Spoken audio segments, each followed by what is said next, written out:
കൊലപാതക പരമ്പര നടന്ന ധർമ്മസ്ഥലയിൽ നിരവധി പെൺകുട്ടികളുടെയും സ്ത്രീകളുടെയും ചോര വീണിട്ടുണ്ട്.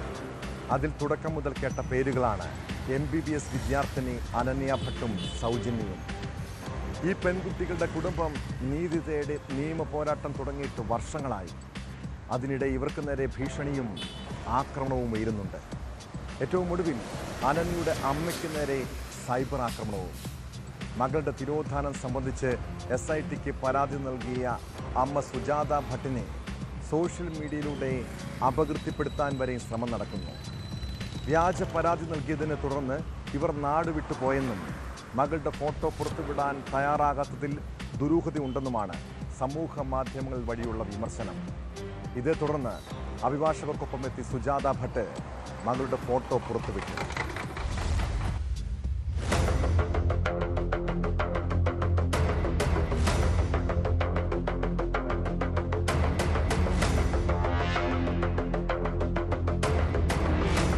മണിപ്പാൽ മെഡിക്കൽ കോളേജിലെ MBBS വിദ്യാർത്ഥിനിയായിരുന്ന അനന്യ ഭട്ടിനെ 2003 ഡിസംബറിൽ ധർമ്മസ്ഥലയിൽ നിന്നും കാണാതായെന്നാണ് അമ്മ സുജാത ഭട്ടിന്റെ പരാതി. സഹപാഠികൾക്കൊപ്പം ധർമ്മസ്ഥലയിലെത്തിയപ്പോൾ കാണാതായെന്നാണ് SITക്ക് നൽകിയ പരാതിയിൽ ഇവർ പറയുന്നത്. മകളുടെ തിരോധാനം അന്വേഷിക്കാൻ എത്തിയപ്പോൾ തനിക്കു നേരെ അതിക്രൂരമായ ആക്രമണം ഉണ്ടായതായും മുൻ CBI ഉദ്യോഗസ്ഥയായ സുജാതയുടെ പരാതിയിൽ പറയുന്നു. ഗുരുതരമായി പരിക്കേറ്റ അബോധാവസ്ഥയിലായി 4 മാസത്തോളം ബംഗളൂരുവിലെ ആശുപത്രിയിൽ ചികിത്സയിലായിരുന്നു. അന്ന് മകളുടെ തിരോധാനം സംബന്ധിച്ച് പോലീസിൽ പരാതി നൽകിയെങ്കിലും നടപടി സ്വീകരിക്കാൻ തയ്യാറായില്ലെന്നും ഇവരുടെ പരാതിയിലുണ്ട്. ഈ കേസിൽ SIT അന്വേഷണം പുരോഗമിക്കുന്നതിനിടെയാണ് സുജാത ഭട്ടിന് നേരെ വ്യാപകമായി സൈബർ ആക്രമണം നടക്കുന്നത്. പരാതി വ്യാജമാണെന്നും എന്തുകൊണ്ട് മകളുടെ ഫോട്ടോ പുറത്തുവിടാൻ ഇവർ തയ്യാറാകാത്തതെന്നും ആരോപിച്ചാണ് സൈബർ ആക്രമണം. ഇതേ തുടർന്ന് സുജാത ഭട്ട് അഭിഭാഷകൻ ധനഞ്ജയനൊപ്പം എത്തിയാണ് ഫോട്ടോ പുറത്തുവിട്ടത്.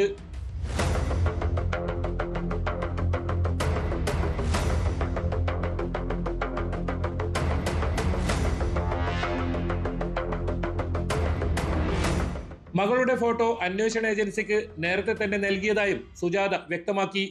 താൻ നാടുവിട്ടു പോയിട്ടില്ലെന്നും മകളുടെ തിരോധാനത്തിൽ SIT അന്വേഷണം നടത്തി ഉത്തരം കണ്ടെത്തണമെന്നും ഇവർ ആവശ്യപ്പെടുന്നു. അന്ത്യകർമ്മം ചെയ്യാൻ മകളുടെ അസ്ഥിയെങ്കിലും ಕണ്ടെത്തി ತರണമെന്ന് ವಿಡಿಯೋയിലൂടെ ಸುಜಾತ ಆವರ್ತಿക്കുന്നു. ದಯವಿಟ್ಟು ಸುಜಾತ ಭಟ್ ಎಲ್ಲೂ ಹೋಗಲಿಲ್ಲ, ಇಲ್ಲೇ ಇದ್ದಾರೆ. ಎಲ್ಲಿ ಇರಬೇಕಾಗಿರುವ ಜಾಗದಲ್ಲಿ ಅಲ್ಲಿದ್ದಾರೆ. ಇವರಿಗೆ ಬೇರೆ ಏನು ಕೆಲಸ ಇಲ್ಲ. ಸುಜಾತ ಭಟ್ ಕಾಣೆಯಾಗಿದ್ದಾರೆ ಅನ್ನುವಂಥದ್ದನ್ನ ಹೇಳಿಕೊಂಡು ನ್ಯೂಸ್ ಚಾನೆಲ್ ಅಲ್ಲಿ ಎಲ್ಲ ಸ್ಯಾಟಲೈಟ್ ಚಾನೆಲ್ನವರು ಇದು ಮಾಡ್ತಾ ಇದ್ದಾರೆ. ದಯವಿಟ್ಟು ಸುಜಾತ್, ನಾನು ಕೇಳ್ತಾ ಇರೋದು ನನ್ನ ಮಗಳ ಅಸ್ಥಿ ಪಂಜರ ಅಷ್ಟೇ. ಸಿಕ್ಕಿದ್ರೆ ಕೊಡಿ, DNA ಮ್ಯಾಚ್ ಆಗಿದ್ರೆ ನನ್ನ ಮಗಳ ಅಸ್ಥಿ ಪಂಜರ ಕೊಟ್ಟರೆ ನಾನು ಅದನ್ನು ಹಿಂದೂ ಸಂಪ್ರದಾಯದ ಪ್ರಕಾರ, ಸನಾತನ ಹಿಂದೂ ಸಾಂಪ್ರದಾಯಿಕ ಪ್ರಕಾರ ನಾನು ಮಾಡಬೇಕು ಅನ್ನುವಂಥ ಒಂದು ಇದರಲ್ಲಿ ಇದ್ದೀನಿ. ഇതിനിടയിൽ ധർമ്മസ്ഥല കൂട്ടക്കൊലപാതക വെളിപ്പെടുത്തൽ കേസിൽ തിങ്കളാഴ്ച കർണാടക നിയമസഭയിൽ ആഭ്യന്തര വകുപ്പ് മന്ത്രി G. പരമേശ്വര വിശദാംശങ്ങൾ പങ്കുവച്ചേക്കും. ക്ഷേത്രത്തെ തകർക്കാൻ ഗൂഢാലോചന നടക്കുന്നുണ്ടെന്ന് പ്രതിപക്ഷത്തു നിന്നുൾപ്പെടെ വിമർശനം ശക്തമായതോടെയാണ് തീരുമാനം. SITയുടെ പ്രാഥമിക അന്വേഷണ റിപ്പോർട്ടും വൈകാതെ കോടതിയിൽ സമർപ്പിച്ചേക്കും. കോടതിയുടെ നിർദ്ദേശപ്രകാരമായിരിക്കും തുടരന്വേഷണം സംബന്ധിച്ച നടപടികൾ സ്വീകരിക്കുക. ജൂലൈ 3-നാണ് മുൻ ശുചീകരണ തൊഴിലാളി ധർമ്മസ്ഥല പോലീസ് സ്റ്റേഷനിൽ പരാതി നൽകിയത്. 1995-നും 2014-നും ഇടയിൽ ധർമ്മസ്ഥല ക്ഷേത്ര ഭരണസമിതിയുടെ കീഴിൽ ജോലി ചെയ്തിരുന്നതായി വ്യക്തമാക്കിയ ഇയാൾ പ്രായപൂർത്തിയാകാത്ത പെൺകുട്ടികൾ ഉൾപ്പെടെ 100ഓളം മൃതദേഹങ്ങൾ സൂപ്പർവൈസർമാരുടെ ഭീഷണിയെ തുടർന്ന് വിവിധയിടങ്ങളിൽ മറവ് ചെയ്തിട്ടുണ്ടായിരുന്നു മൊഴി. ജൂലൈ 11-നാണ് സാക്ഷിയുടെ രഹസ്യമൊഴി കോടതിയിൽ രേഖപ്പെടുത്തിയത്. ജൂലൈ 19-നാണ് കേസന്വേഷണത്തിനായി പ്രത്യേക സംഘത്തെ രൂപീകരിച്ചത്. സാക്ഷി ചൂണ്ടിക്കാട്ടിയ 17 ഇടങ്ങളിൽ ഇതുവരെ മണ്ണ് നീക്കി പരിശോധന നടത്തി. ഇതിൽ 6ാമത്തെ പോയിന്റിലാണ് നിർണായകമായ തെളിവ് ലഭിച്ചത്. എന്നാൽ മറ്റു സ്ഥലങ്ങളിൽ നിന്ന് എന്തെങ്കിലും തെളിവുകൾ ലഭിച്ചോ എന്നതിന് സ്ഥിരീകരണമില്ല. സീൽ ചെയ്ത കവറിലായിരിക്കും SIT കോടതിയിൽ റിപ്പോർട്ട് സമർപ്പിക്കുക. പരിശോധനയിൽ കണ്ടെത്തിയ തലയോട്ടിയും അസ്ഥികളും ബംഗളൂരുവിലെ ഫോറൻസിക് ലാബിൽ പരിശോധനയ്ക്കായി അയച്ചിട്ടുണ്ട്.